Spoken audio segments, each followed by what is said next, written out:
Welcome to a new episode of the brand called You.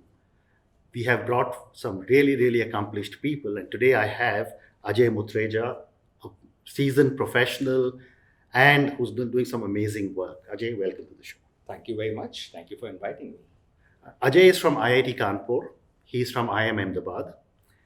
And then he's worked for Larsen and Toubro, and he just mentioned to me that he worked with Mr. Nayak when he was a 21-year-old. He's worked for Metalbox and Technova, and then he's completely reinvented himself. So, Ajay, we're going to talk to you about a lot of things that you've done in your journey, but start with telling us your early life after your business school. First, before my business school, I'd gone to L&T between IIT Kanpur and IIM Ahmedabad. Okay. And as rightly you mentioned, my first boss who taught me how to work hard, how to work on a shop floor, and how to have a disciplined life. He, in fact, taught me how to work 16 hours at a stretch in the heavy engineering plant number 2 of L&T in Powai. Mm-hmm. And it was a great experience because we were working on a project for India's nuclear for the most confidential project of the company. And then I was honest enough one day to walk up to him and said, I don't know whether I can sell in my life, but can I get an exposure to sell most expensive capital goods that L&T is getting into, which is the earth moving machines. And he gave me an opportunity to learn L&T, Pokeland, hydraulic excavators and Caterpillar equipment. Wow. And I managed to sell the first hydraulic excavator independently to Bhakra Dam when I was 21 and a half year old, which gave me a confidence that I can probably reinvent myself to get into the capital goods B2B selling world. And then I went into IIM Ahmedabad and joined Metalbox in the headquarters and in the machine building factory in Calcutta, where I got opportunity to do great things, travel around the world, do foreign collaborations, bring technology partnerships for roll and offset printing machines, help in setting up distribution, bring new technologies for band strapping machines, and sold cartoning lines to Amul, to Dabur, and then brought in technology partnerships from IWK Germany. And then in the whole process, when I was getting married, suddenly my wife asked me, what do you do? And when I said I travel 300 days a year, she said, where am I going to be staying? And then I decided to take up a job which would give us opportunity to spend time together, where I actually worked for Kingdom of Bhutan. Okay. I was advisor for industry, trade, commerce, and mines for a period of 2 years, immediately after my marriage, from 85 to 87. And it was one of the best experiences I had in my life, to go global, talk with prime ministers and royal family members, and handle the first foreign direct investment policy of the country, interact with Prime Minister Rajiv Gandhi in my early stages of life, and have Mr. Tata's and others come and see me. So this is what I've learned. So best things that I learned in my life is how to work long hours, focus on learning from everyone, and never be shy of asking questions. Okay, very interesting. And in the early days, what were some of the challenges? I mean, L&T, Metalbox, Government of Bhutan. What were some of your early challenges that you learned? In each of these experiences, the challenges were very unique. In L&T, one of my biggest challenge was that I was the youngest member of the team working on the most confidential project of the company. And people thought that I should not be working on many things like production planning and control areas. Even when I was in the sales of earth moving machines, no one in the company believed that a 21 and a half year old young boy can go and sell an equipment of 75 lakh rupees in the year 1978, which I had to prove myself. And then Mr. Hawk Larsen recognized me in the company and gave me recognitions of various kinds. In Metalbox, my learning experiences and challenges were many. One of the biggest challenge was that I had to work in different cultures of India to sell equipment. Language barriers, cultural barriers. I didn't know Telugu and I had to do business in Andhra. I didn't know Tamil. I didn't know Bengali, but I was working with Bengali people. And then when I started traveling abroad, I started learning how to deal with people without having understanding of the culture. So I made lots of mistakes, but I tried not to repeat those mistakes. And similarly, when I was in Kingdom of Bhutan, there were multiple challenges. One, we were the youngest couple at that highest level. We used to, and Kingdom of Bhutan at that point of time when we went in 1985 was not at the best of the political situation between India and China. Correct.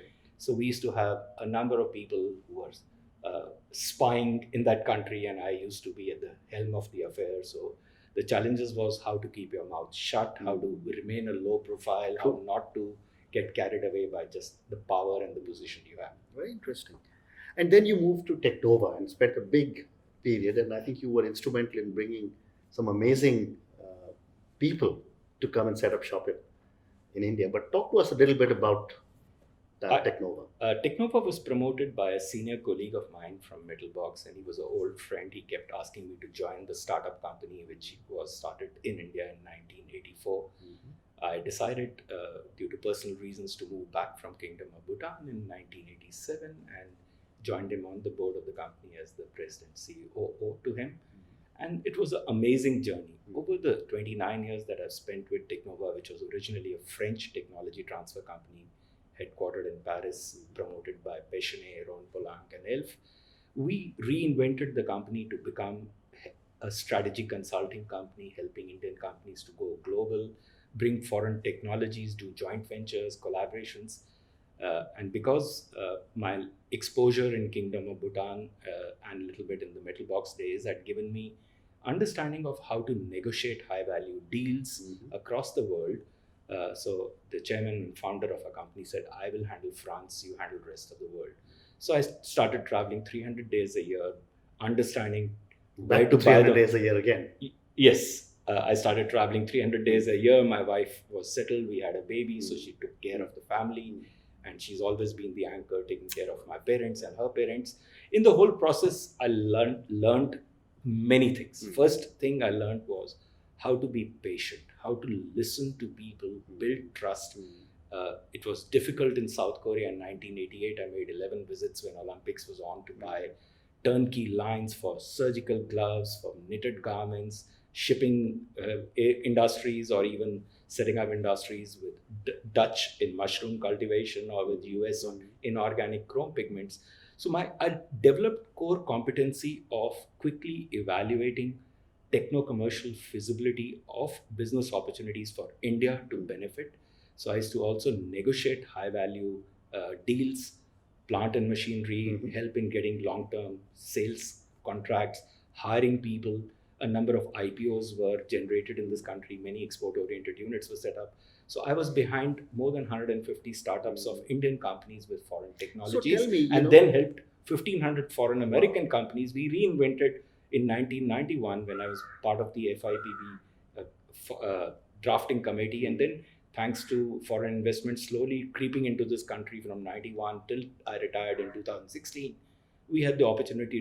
I personally had the opportunity to talk to and interact with 5,000 CXOs and bring 1,500 of those foreign companies to set up the shop in this country. So tell me, when you were doing all these things for India, that was also the time when Nixon was embracing China. Yes. And a lot of investments were flowing into China. Correct. What was the challenges you were facing in order to attract investment to India, which was not seen as so investor friendly? All through my journey, right from my first visit to United States in 1987 till almost year 2004 or 2005, I used to be always asked this question. India is a country where there is a lot of red tapeism, there is bureaucracy, there is corruption. Correct. The market is only looking for the cheap quality products, and how do you think we will be able to capture a share of the market, either by looking at exports into the Indian market or by looking at local value add manufacturing with or without an Indian joint venture partner?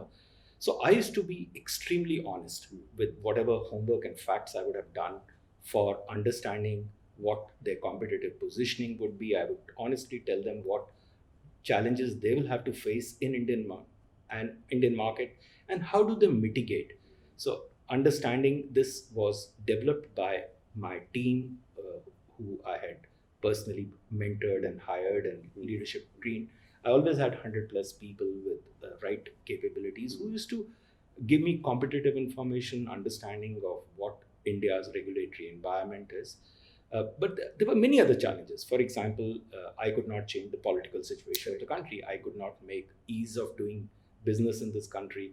So all that I could do is to help them mitigate those risks and make them honestly understand that in order to make break even or profitability in India, you may have to be patient for many, many years, and you may need to look at initially some strategic partnerships and marketing alliances with local partners. So, it's very interesting you're saying this because from 89 to 96, I used to be in Singapore working for ITC, and I used to go very frequently into China.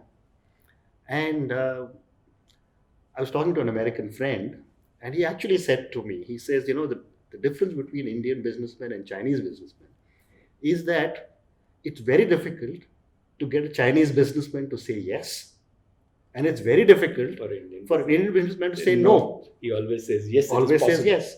So and the fact that you achieved so much, full marks to you, because to have brought so many people to India in a difficult environment, today it's changed completely. No, credit doesn't go to me. It goes to many who have been behind. I'm sure. I may be front-ending as a CXO of the company. I understand. Fair enough. So moving on, Ajay, one of the things that you mentioned, I was reading about you, is that you are a very motivated and passionate mentor. Help me understand what goes into mentoring and how do you do these things? First and foremost, my motivation and passion comes from within. Every morning when I wake up, I stand in front of the mirror and say, what have I achieved? What can I do? God has been very kind to me. I have been fortunate to get exposure to visiting more than 1,000 plants in the world, meeting 5,000 CXOs, including Mr. Warren Buffett and Jack Welch and Mr. David Kohlers. And I've been lucky to work with A.M. Naik and interacted with who's who in India and overseas, and good alma mater that has built my basic foundations, and my parents have supported, and so have my wife and children. Why don't I try and look at what I can do better to help others? So my motivation comes from, number one, continuous learning, desire to give back to the world, and try and reinvent myself every day. One of the things that really inspires me is to aspire others to get inspired. I am always a person who lead by examples. I'm the first person who would stand up and say, I made a mistake, and I take the ownership. And wherever my team had made a mistake, I always used to own up on their behalf. So one of the things I do is I'm very passionate to learn new things. I am always fascinated by what's happening globally in the new technology world of computer vision, data analytics, embedded system, IoT, drone technologies, or how new healthcare technologies are being invented by people in Israel or North America or Europe or South Korea or even China and other parts of Asia.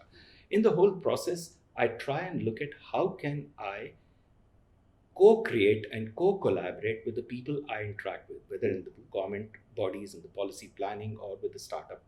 And my typical process of mentoring starts by first selecting a company where I find that either the promoter or the co-promoter has a passion to sell, has a big dream, has a desire to help others, and is willing to work on a challenge. For example, drinking water problem challenge of the country, or air pollution problems of Delhi, or problems related to early diagnosis in case of antimicrobial resistant areas. And then I try and mentor them, including their team members, to look at how to make a sustainable business model with a social impact. And not just looking at India, but looking at both collaborating and co-creating businesses in other geographies, including in East Africa, including in Southeast Asia, as well as in other parts of the world, and then trying to create strategic alliances, marketing alliances, helping in creating a robust marketing and business plan. I've spent 80% of my life in what I call business development and selling of high value businesses, including consulting services and selling India before Prime Minister Modi started selling our country. In the whole process, I have learned what works and what does not work. So in my process of mentoring, I also tell them what pitfalls to avoid, how to build teams, how to delegate responsibilities amongst both co-promoters and key mentors, how to create the DNA of the company, create the value systems, and never forget the basic values of honesty, integrity, and trust. Wonderful. So, one of the things that I've been, seeing with a lot of people of my vintage, and I'm older than you, is that people reach the age of 58, 60, which is this age of superannuation. And a majority of the people don't reinvent themselves. A lot of people, retirement in any case is considered to be a taboo with Indians. Nobody wants to say what will you do when you reach 58 or 60. You have done this very, very well. I mean, you've reinvented yourself so beautifully. What is it that you have done differently? And there are so many things you're involved in. Talk to us about this new phase of your life. Uh, First, I took a decision to retire even before the age of 60. Okay. I was 59 and a half when I retired.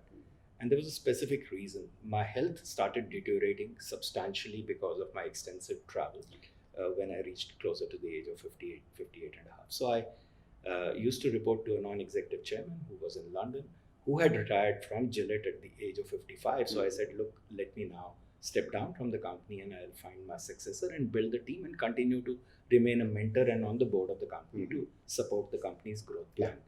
But I want to disengage myself from managing the cash flows and the profitability and the company's operations as a CEO, which he accepted with a time period given to me and which I honored. When I was retiring, I had no idea what I was going to do. So I had no plans officially. So I thought I'm going to be probably joining strategic advisory and board memberships of large multinationals or corporates in the country. But then I realized, what am I going to benefit? And coincidentally, I met Prime Minister Modi, where I was invited through FICCI to speak on my experiences of what did not work in India for FDI and why Make in India has not yet taken off. There was no such word as Startup India. So I also saw Amitabh Kant sitting in that meeting, and we saw many other people. So my views were very honest views. And I gave experiences with case studies without mentioning what had happened. So I said two of my global clients with whom I had multi-million-dollar businesses the CEOs had to step down because of the FCRA issues related to Pollution Control Authority, one in your state of Gujarat, I mentioned it to him, and one in another state of Maharashtra. And I said, because of that, I feel Make in India is not going to be happening till we solve the problems at the state level and not at the central level, which you and even your predecessors, Congress, had done something well. So he understood that. Then, out of the blue, Prime Minister Modi said, do you know what's happening in the startup world? I said, no, I don't know. But I know what's happening in the startup world in Silicon Valley. I have been involved from year 2000 on the incubation innovation centers in Stanford and University of Pennsylvania, in obviously Silicon Valley, as well as in South Korea, and even in places like outside of Jerusalem in a place called Sosa in Israel. So he said, why don't you get involved in it? So I said, maybe it's a good idea. And then FICCI invited me to immediately join. As the day I retired, the same day I was invited to become a mentor and advisor to the entire FICCI international team of 75 senior officers, headed by Ambika Sharma. And I was also asked to become the member of the startup committee and give my views. And after that, slowly and gradually, I realized that I could make an important contribution in this world of startup innovation system. And I got known by talking on various platforms in 2016, DFID from Government of UK, USAID, Bill Gates Foundations, IIT Kharagpur, my alma mater, IIT Kanpur, IIT Delhi, and then IIM Ahmedabad, and all of them started inviting me to share my learnings and experiences of what would make a startup journey successful. And then I started working with social impact startups. I accompanied Prime Minister Modi for a delegation to Kenya to work on how India and Kenya can benefit with some of the know-how and technologies we have. So let me just pause for a minute and ask you, you have a lot of people who talk of startups and a lot of people hear us. I know this would be a very big subject and maybe we'll talk again, but Sure. if you were to tell the 500,000 people who listen to us every month, What is it that will make a startup successful? Three things. Hmm. I think it has to be with a real market need, a problem that we are trying to solve. So today there are big issues in India, in East Africa, as well as in certain parts of South Asia, which are related to drinking water, managing health of women, child, as well as for food nutrition, whether it is malnutrition. So I work in all these areas that I've just talked about. Okay. So, for example, DFID invited me to work on a problem of how do you solve the malnutrition problem and bring the cost down for UNICEF supply ready-to-use therapeutic food, which are becoming a big problem in not only Somalia, South Sudan, as well as in the war-stricken areas of Syria, as well as in India.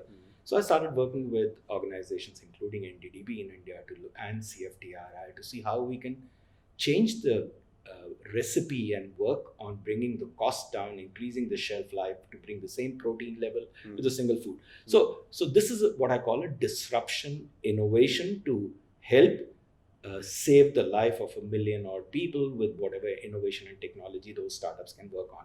Same I would like to do for water, same I'd like to do for early diagnosis of antimicrobial resistant diagnosis. So in the startup community, when I come back to your question, typically the key to success is identifying where is the market need. Correct.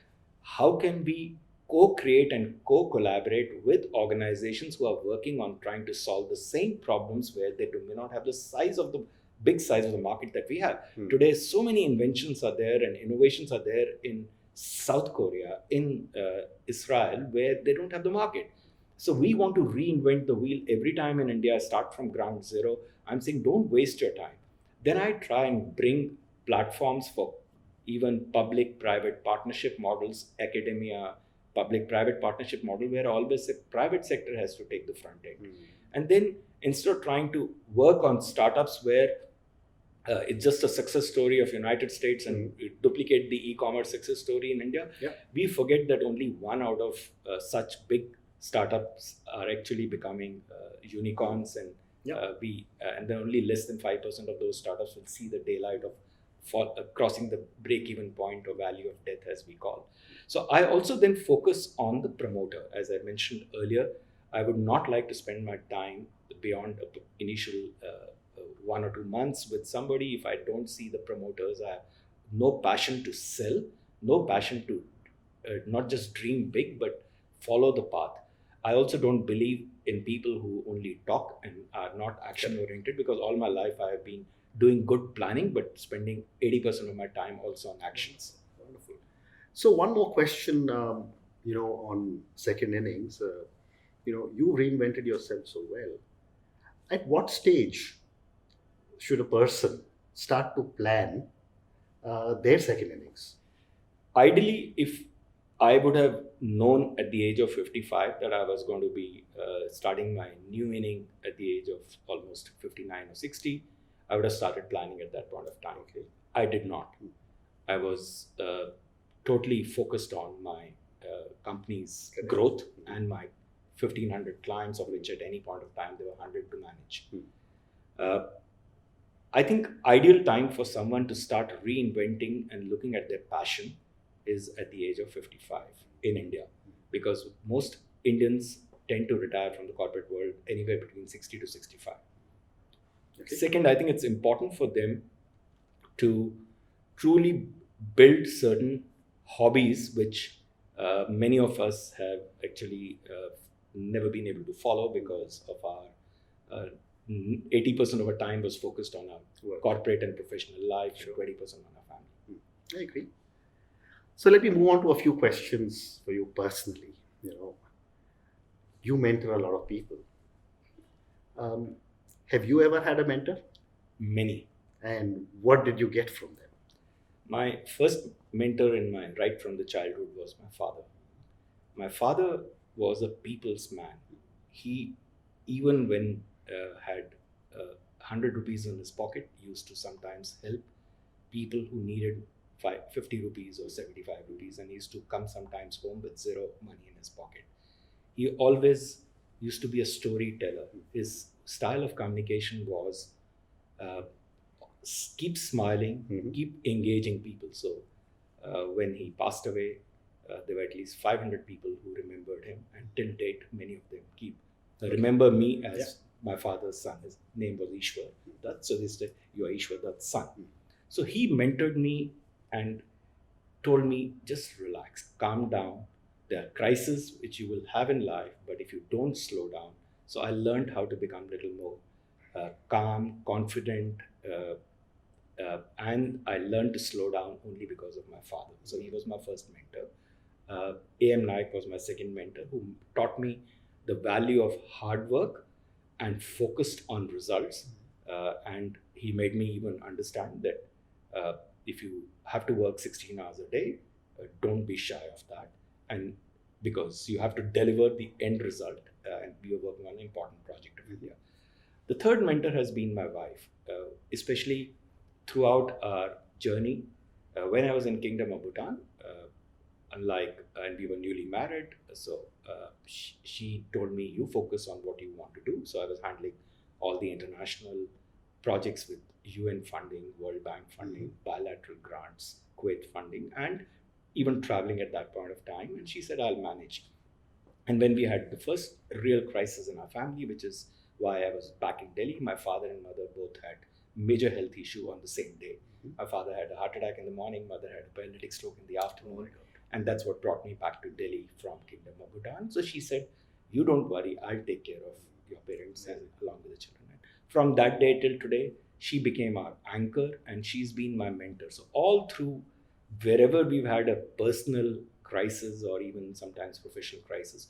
So she's my friend, philosopher, guide. Her name is Monica, and she's my real mentor till today. Terrific. Achieved a lot, done a lot of things, have an amazing journey ahead for the next 20, 30 years. How do you want the world to remember you?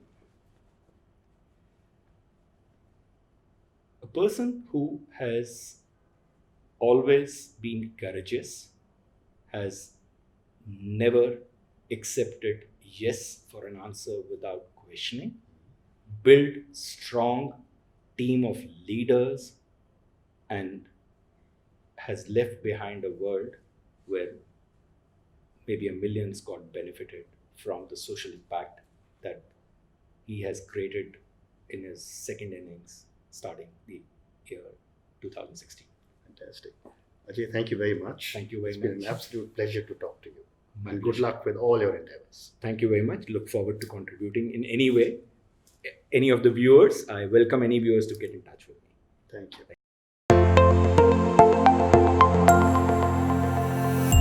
Thank you for listening to the Brand Called You podcast. Be sure to visit tbcy.in to join the conversation, access show notes, and discover fantastic bonus content.